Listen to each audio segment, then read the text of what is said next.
મિત્રો, આજે આપણે એક કથા સાંભળવાના છીએ જેમાં ભગવાન કૃષ્ણ નારદજીને કેવી રીતે સમજાવે છે કે સાચી ભક્તિ કોને કહેવાય। તો ચાલો આપણે તે કથા સાંભળીએ। નારદજી કૃષ્ણના ભારે મોટા ભક્ત હતા।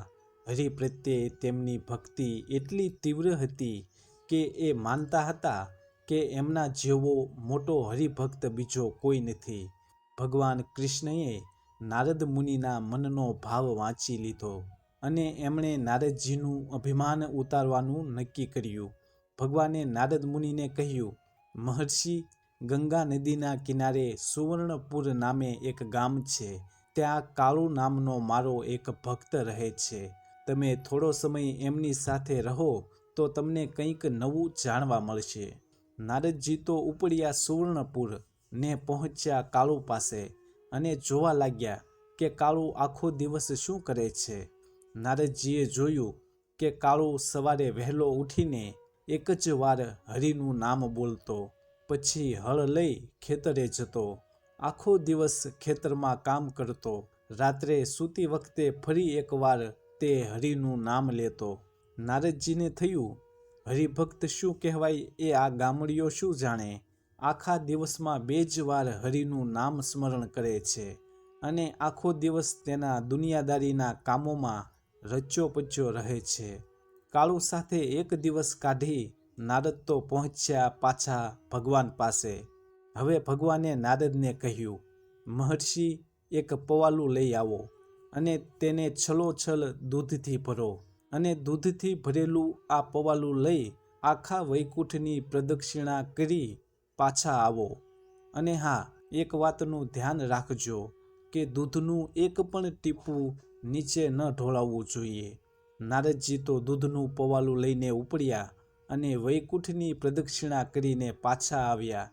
ભગવાને નારદજીને પૂછ્યું કે મહર્ષિ, તમે વૈકુંઠની પ્રદક્ષિણા કરતા હતા ત્યારે તમે કેટલી વાર મારું સ્મરણ કર્યું। પ્રભુનો મર્મ સમજ્યા વિના થાકી ગયેલા નારદે સીધો જ જવાબ આપ્યો, એક વાર પણ નહીં। કેવી રીતે તમારું સ્મરણ કરું।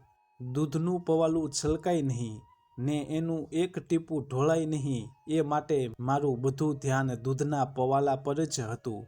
ભગવાને કહ્યું, નારદ, તમારું બધું ધ્યાન પવાલા ઉપર જ કેન્દ્રિત રાખ્યું અને એટલે તમે મને તો સાવ ભૂલી જ ગયા।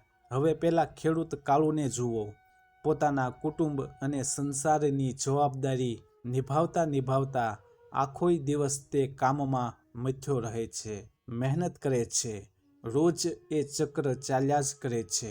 તેમ છતાં દિવસમાં 2 વાર મારું સ્મરણ કરવાનું તે ચૂકતો નથી, એનું નામ ભક્તિ। નારદને પ્રભુની વાત સમજાઈ ગઈ। તેમનું ભક્ત તરીકેનું અભિમાન ઉતારવા ભગવાને પાઠ આપ્યો હતો। ભક્તિનુંય અભિમાન સારું નથી। કેટલીક વાર નામ સ્મરણ કર્યું કે કેવા પૂજન અર્ચન, વિધિ વિધાન કે પ્રસાદ વગેરે કર્યા એનું મહત્વ નથી, પણ દુનિયાદારી નિભાવતા હરિસ્મરણ માટે થોડો સમય કાઢી લેવો, એમાં સાચી ભક્તિ છે।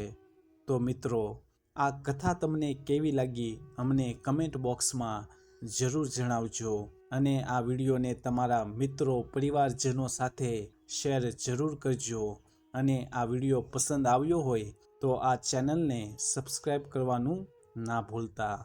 જય સત્ય સનાતન।